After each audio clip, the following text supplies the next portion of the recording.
결혼 준비를 하는 중에 헤어지는 사람들이 꽤나 많다고 들었어요. 단지 그게 제 이야기일 거라고는 여태껏 한 번도 생각해 본 적이 없었을 뿐이지요. 세상에 단점 없는 사람이 어디 있겠어요. 어지간한 일이라면 긴 시간 연애해온 만큼 몰랐던 사실이라도 제가 묻고 넘어가겠는데, 이건 제가 남자친구랑 결혼을 하는 건지 예비 신우자리랑 결혼을 하는 건지 싶을 정도로 헷갈려서 결국엔 결단을 내렸습니다. 진작에 저희 어머니 말을 들었다면 적어도 결혼 준비를 시작한 몇 달 안 되는 시간이나마 낭비하지는 않았을 텐데, 제가 뭐가 잘났다고 무슨 고집을 그렇게 부렸나 싶어요. 어른들 말 들어서 손해볼 게 없다는 게 무조건 맞는 말은 아니겠지만 괜히 있는 말이 아니라는 생각을 갖게 되었습니다. 결혼까지 생각했던 남자친구와는 인연이라는 길다면 길고 짧다면 짧은 시간을 연애했습니다. 둘이 서로가 차이가 나지 않는 그냥 어디서나 볼 수 있는 평범한 한 쌍이었어요. 둘 다 서로 서울에 있는 비슷한 수준의 대학교를 졸업했고, 졸업 후에도 적당히 괜찮은 조건의 회사를 다니고 있었지요. 서로를 아는 지인들의 소개로 처음 알게 되었고, 서로 집이 가까운 곳에 있다 보니 그만큼 더 자주 만나게 되면서 결국 결혼 이야기까지 나오게 되었습니다. 무난하게 모난 것 없고 조용한 성격이 적어도 결혼하면 다툴 일은 많이 없겠다는 생각을 갖게 만들었고, 가장 좋은 장점 중에 하나라고 생각했어요. 공통점보다는 다른 점이 더 많았지만 서로 다른 점이 많아야지 안 싸우고 잘 산다는 말이 있잖아요. 연애를 하면서 제가 남자친구를 먼저 저희 부모님께 소개를 시키게 되었습니다. 싹싹한 성격은 아니기에 분위기를 주도하거나 하진 않았지만 그건 그거 나름대로 저희 부모님한테 좋은 모습으로 보였나 봐요. 남자친구를 엄청 좋게 보셨는데 그래서 그랬나 자연스럽게 저도 남자친구와의 결혼을 열린 마음으로 생각을 하게 되었던 것 같네요. 제 나이가 30대 초반이고 남자친구는 벌써 나이가 30대 중반이 되던 상황이었어요. 그렇다 보니 연애만 하는 게 아니고 서로 결혼에 대해서 생각해 볼 시기이기도 했습니다. 그리고 제가 남자친구와의 결혼에 대해서 생각을 시작할 때쯤에 남자친구가 먼저 저에게 결혼하자는 이야기를 꺼내게 되었고요. 그때까지는 저도 여느 다른 사람들 마냥 결혼하고 가정을 꾸리고 그렇게 행복하게 살아갈 거라 믿어 의심치 않았습니다. 그런데 결혼 준비를 하는 과정에서 남자친구의 누나, 그러니까 저한테는 신우가 될 뻔했던 그 사람을 만나고부터 점점 제가 생각했던 이상적인 결혼과 현실이 서로 다르다는 걸 느끼기 시작했어요. 연애하는 동안 남자친구의 누나를 직접 만나본 적은 없었습니다. 하지만 위로 나이 차가 좀 나는 누나가 있다는 건 이미 알고 있었어요. 남자친구가 언젠가 누나에 대해서 제게 이야기를 꺼낸 적이 있었거든요. 자기 인생에 있어서 누나한테 정말 큰 도움을 받았다는 식의 이야기였어요. 자기가 학창시절에 공부도 똑바로 안 하고 동네방네 사고나 치고 다니던 문제아였는데 누나가 자기를 바로잡아주면서 정신 차리고 공부를 시작했다고 하네요. 그렇게 인서울 대학에 합격도 하게 되었고 그걸 바탕으로 취직도 하게 되었다는 거예요. 따지고 보면 누나가 지금의 자기 자신을 만든 거나 다름이 없다며 누나 도움이 아니면 지금 회사는커녕 어디 하루하루 일거리 없나 기웃거리면서 하루 벌어 하루 먹고 사는 그런 삶을 살았을 거라 말한 적이 있었습니다. 그때는 그냥 그렇구나 하고 넘겼고 크게 신경 쓰지 않았어요. 지나가면서 나온 이야기이기도 했고 솔직히 이야기만 들었을 때 이걸 이상하게 들을 만한 부분은 하나도 없었기 때문입니다. 저 또한 제 밑으로 남동생이 있는데 오히려 그 이야기를 처음 들었을 때는 남자친구의 누나가 대단하다는 생각을 하기도 했어요. 같은 누나의 입장으로 저는 제 동생의 인생에 그렇다 할 영향력이 있는 그런 누나는 아니었거든요. 물론 남자친구와 남자친구 누나는 10살 가까이 터울이 있고 저랑 제 남동생은 고작 2살 차이밖에 나지 않기에 서로를 비교하기에는 조금 어폐가 있긴 하지만 아무튼 간에 그렇게 남자친구 누나에 대해서 한 번 이야기를 들은 게 전부였지 실제로 만날 기회는 연애하는 동안 한 번도 없었어요. 남자친구도 굳이 저를 누나에게 소개시키려 하지 않았고요. 그렇기 때문에 그때까진 제 신우가 될 수도 있던 사람이 그 정도로 정신이 나간 사람이라는 걸 알 수 없었습니다. 결혼 허락을 받으러 처음 남자친구 집에 갔을 때도 남자친구의 누나는 일이 바쁘다는 이유로 만나질 못했었거든요. 그래도 그날에는 남자친구 부모님이 저를 워낙 괜찮게 보셔서 하루빨리 날짜를 잡느니 하자는 그런 이야기가 오고 가곤 했어요. 말씀드렸다시피 저는 벌써 부모님께 남자친구를 소개를 시켰었고 두 분도 남자친구를 사윗감으로 좋게 보고 계셨기에 결혼 허락을 받는 과정이 어려운 부분은 하나도 없었습니다. 양가에서 서로 사위 될 사람과 며느리 될 사람을 저렇게 마음에 들어하니 더 두고 볼 것도 없었는데 거기서 제가 생각도 못한 사람이 하나 나타나게 되었으니 그게 바로 남자친구의 누나였어요. 남자친구의 누나를 처음 만나게 된 건 양가 상견례 자리에서였습니다. 제 동생은 따로 참석하지는 않았지만 남자친구의 누나가 이번에는 참석을 했거든요. 가족의 일원인데 그 자리에 동석을 한 게 이상하거나 잘못되었다거나 생각하지는 않았어요. 오히려 하는 것도 없으면서 자리가 불편할 것 같다고 불참한 제 동생이 원망스러웠지요. 심지어 처음엔 결혼 전에 남자친구의 누나를 한 번이라도 만나서 다행이라 생각했습니다. 인상도 평범했고 누나가 동생을 엄청 챙기는구나 싶은 느낌 정도밖에 받지 못했어요. 그런데 상견례 자리가 끝나고 집에 돌아와서 저희 어머니께서 표정이 많이 심란해 보이시더라고요. 그러더니 저한테 심각한 표정으로 하시는 말씀이 이 결혼을 다시 생각해보면 어떻겠냐는 충격적인 말을 하시더라고요.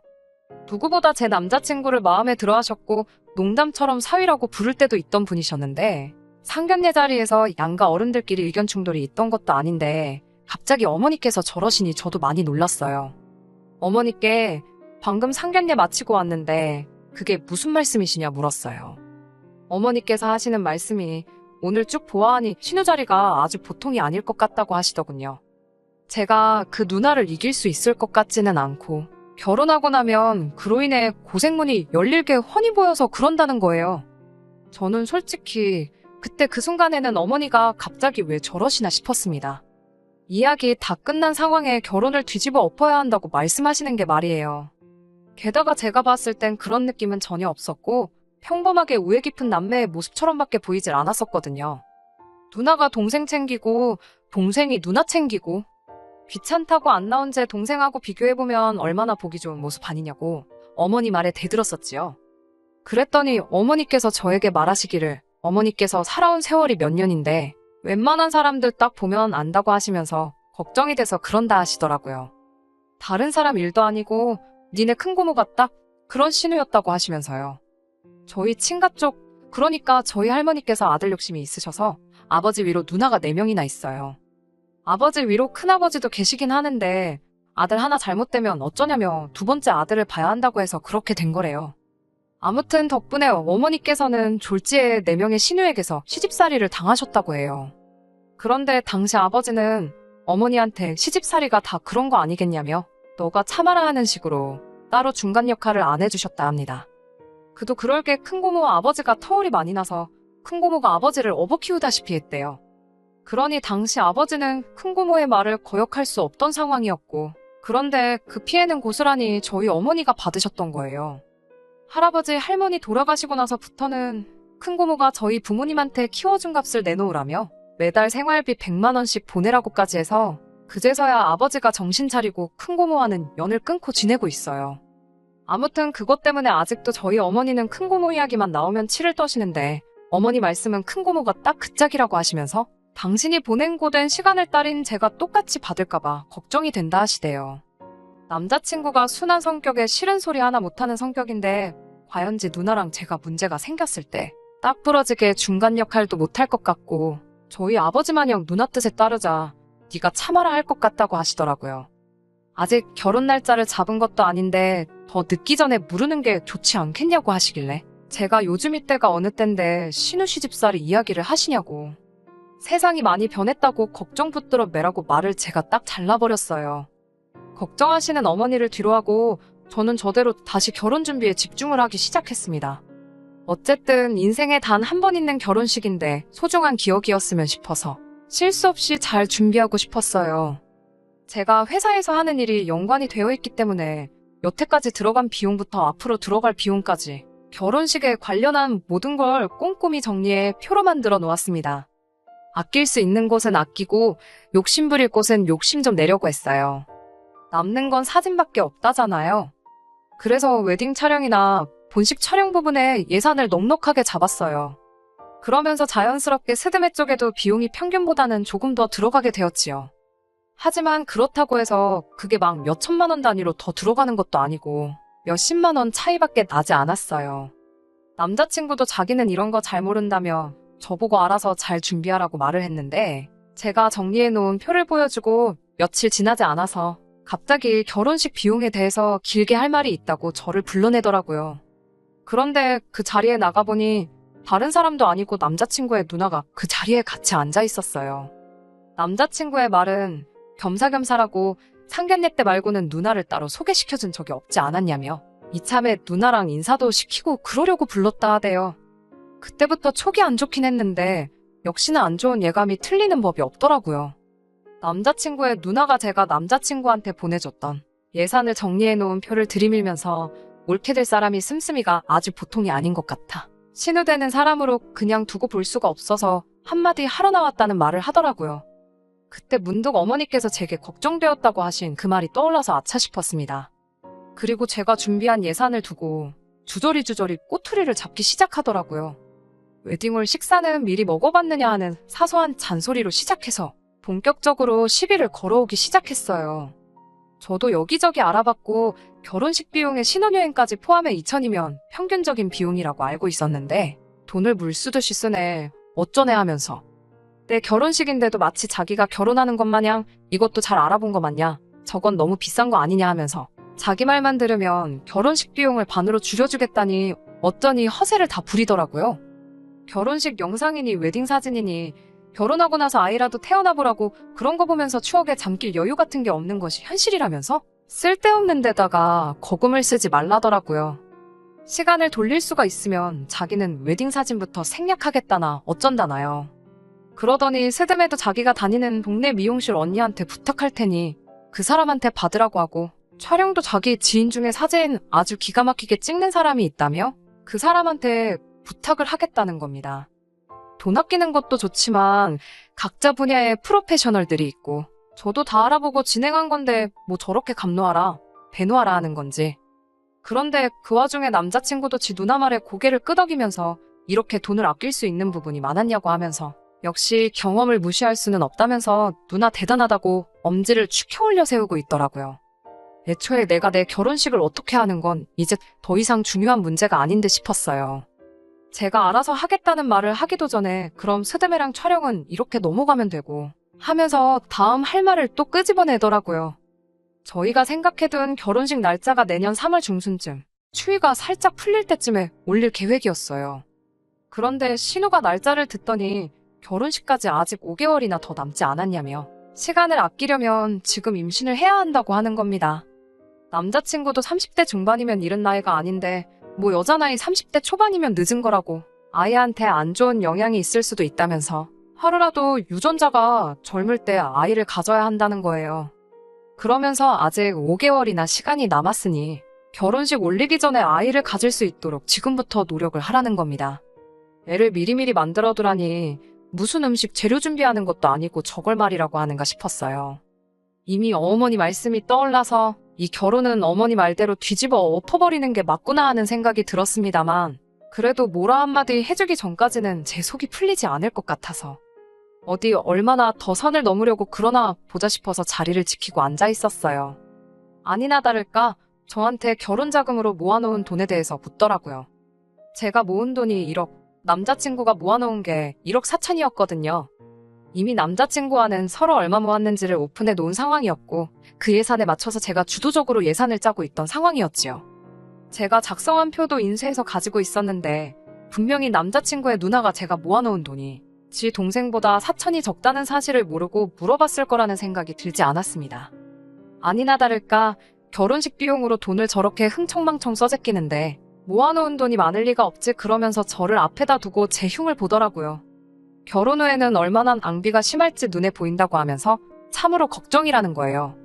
결혼 전이랑 후는 완전히 다른 거라면서 지금 쓰듯이 돈 써버릇하면 거짓골을 피하지 못할 거라는 겁니다. 그러면서 올케가 잘 모르는 것 같아서 그러는데 현실을 깨우칠 때까지 내가 돈을 관리해줄게. 이러는 겁니다. 생활비는 필요할 때마다 자기한테 타쓰고 그러면 자기가 영수증 검사도 하게 될 테니 자연스럽게 허튼 데다가 돈 쓰지 않고 과소비 안 하는 버릇이 들을 거라는 거예요. 말인지 똥인지도 구분이 힘든 소리를 줄줄 늘어놓고 있으니 저도 점점 빠져들더라고요. 이 개소리에 향연의 끝이 있을까 싶어서 얼마나 더 떠들 수 있나 지켜보기로 했어요. 남자친구의 누나는 저희들한테 고마운 줄 알라며 하나뿐인 동생 위해서 자기가 바빠서 그럴 시간이 없지만 돈 관리를 해주기로 결심을 했다고 하는 거예요. 제가 시큰둥하게 모시분 표정으로 지네 누나를 쳐다보고 있으니 남자친구가 낌새를 눈치챈 건지 그래도 누나 덕분에 결혼식 비용을 많이 줄여주지 않았느냐 하면서 누나가 원하는 대로 그렇게 하자고 하더라고요. 사실 여태까지 자기가 1억 4천이라는 거금을 모을 수 있던 것도 다 누나가 자기 대신 돈을 관리해줘서 그렇다고 하면서 누나가 돈 관리해주는 능력이 엄청 탁월하다고 믿고 맡길 수 있다는 겁니다. 더 듣고 있자니 시간도 아깝고 결국 남자친구 누나의 본심이 여태껏 제 앞에 개소리를 늘어놓은 이유가 제 월급을 관리해준답시고 제 돈을 가져갈 생각에 저랬던 걸 알게 되었으니 더 기다릴 필요가 없었지요. 그래서 남자친구 누나한테 여태껏 가스라이팅을 한 이유가 고작 동생 결혼하고 나서 동생 월급에 동생 와이프 월급까지 손에 쥐고 흔들고 싶어서 그런 거였냐고 했습니다. 가스라이팅은 무슨 가스라이팅이냐며 자기가 좋은 마음으로 해주는 건데 말버릇이 왜 그러냐고 받아치더라고요. 남자친구 누나한테 그 별것도 없는 새치어로 남의 월급을 통으로 가져가고 싶으면 좀 더 생각이란 걸 해봐야지 않냐고 잘 좀 생각해보라고 했지요. 남자친구가 저보다 모아놓은 돈의 액수가 많은 건 사실입니다만 남자친구나 남자친구 누나가 생각하지 않은 게 하나 있어요. 남자친구랑 제가 6살 차이가 납니다. 군대 다녀온 걸 감안하더라도 저보다 4년을 더 사회생활을 했고요. 그러니 따지고 보면 제가 돈을 더 많이 모은 거나 마찬가지잖아요. 남자친구 누나한테 그건 알고서 내 씀씀이를 가지고 뭐라 하는 거냐 따지니 어디서 꿀을 훔쳐먹고 왔는지 벙어리가 돼서 아무 말도 못하고 있더라고요. 남자친구한테도 안타깝게도 우리 결혼 준비는 오늘부로 여기서 전부 끝내야 될 것 같다고 파혼 선언을 해버렸습니다. 한마디 더 덧붙여서 남자친구에게 가만 보니 내가 니네 누나보다 돈 관리도 훨씬 잘하는 것 같은데 니네 누나한테 맡길 거면 내가 수수료 조금만 가져갈 테니 나한테 맡기는 게 어떻겠냐 말했어요. 남자친구는 많이 혼란스러운 표정이었습니다. 솔직히 여태 만나온 시간이 있어서 그랬나 안타까운 마음이 들긴 했지만 평생 남자친구 누나한테 휘둘리며 사는 결혼 생활을 택하는 것보단 파혼이란 결정이 100번 옳다 생각했습니다. 마지막으로 남자친구한테도 정신 똑바로 차리라고 한마디 했어요. 파혼을 결정하는 데 있어서 일을 크게 만든 건 니네 누나가 맞지만 결정적인 역할을 한 건 앵무새마냥 누나 말이 맞다고만 대답하고 있는 당신 모습에 크게 실망을 해서 그런 거라고요. 그러니까 이 파혼을 가지고 누나를 원망할 게 아니라 자기 자신을 가장 원망해야 하겠다 쏘아붙이고는 자리를 박차고 나왔습니다. 일이 이렇게까지 될 줄은 몰랐지만 어머니 말씀에 진작에 귀 기울일 걸 그랬어요. 그러면 이런 꼴도 안 봐도 되고 시간도 많이 아꼈을 거 아니에요. 집에 도착해 자초지종을 이야기하니 그래도 결혼해서 이혼하는 것보다 파혼이 낫지 않냐면서 어머니께서 잘했다 하시더라고요. 어머니께선 오랜 세월을 바탕으로 축적된 경험으로 제게 해주신 충고였을 텐데 제가 너무 제 생각만 하고 자만했던 게 참 부끄럽더라고요. 아무튼 가스라이팅이란 게 그렇게 무서운 거라는 걸 이제야 알았네요. 거의 20년이 가까운 세월을 누나 말이 무조건 맞다고 맹신하고 거역도 못하는 사람이 돼버렸으니까요. 차라리 진작에 남자친구 누나를 만나봤으면 좋았을 텐데 이제 와서 다 끝난 마당에 생각해봐야 아무 소용없는 걸 알지만 누나가 일부러 상견례 날까지 결혼 날짜 잡을 때까지 자기 본 모습과 정체를 일부러 숨겼던 게 아닌가 싶습니다. 괜히 미리 보였다가 눈치채게 만들어 파토내는 것보다 서서히 시간을 들여가며 자기 동생에게 했던 것처럼 저에게도 똑같이 가스라이팅을 할 계획이 아니었나 싶네요. 아마 저희 어머니께서 저에게 미리 경고해준 게 없었다면 만약이란 건 없지만 신우 말에 혹해서 넘어갔을 수도 있을 것 같네요. 그래도 어머니의 현명함 때문에 정말 지옥 문턱에서 유턴을 한 게 아닌가 싶어 안심이네요. 6개월 만에 다시 찾았습니다.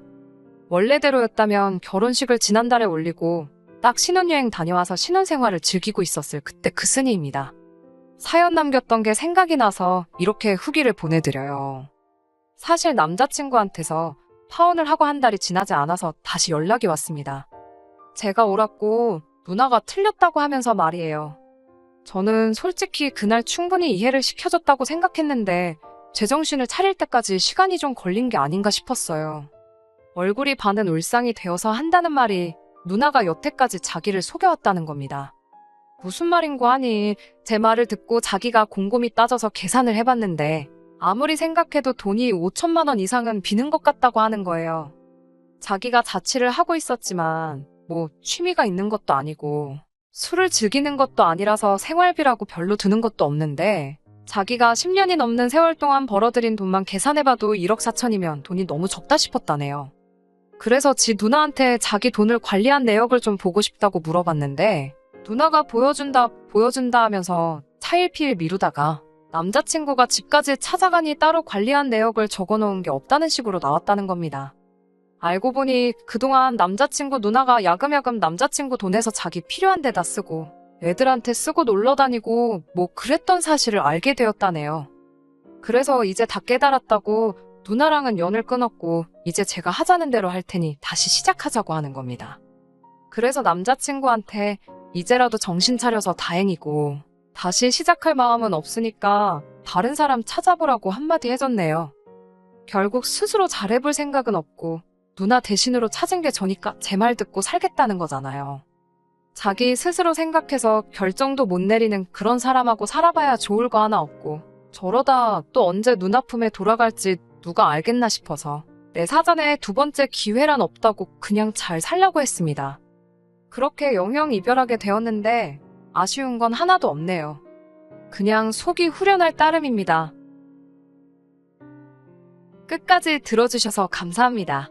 오늘의 사연은 여기까지입니다. 구독과 좋아요, 알람 설정 부탁드리고 더 좋은 사연으로 다시 찾아뵙겠습니다. 감사합니다.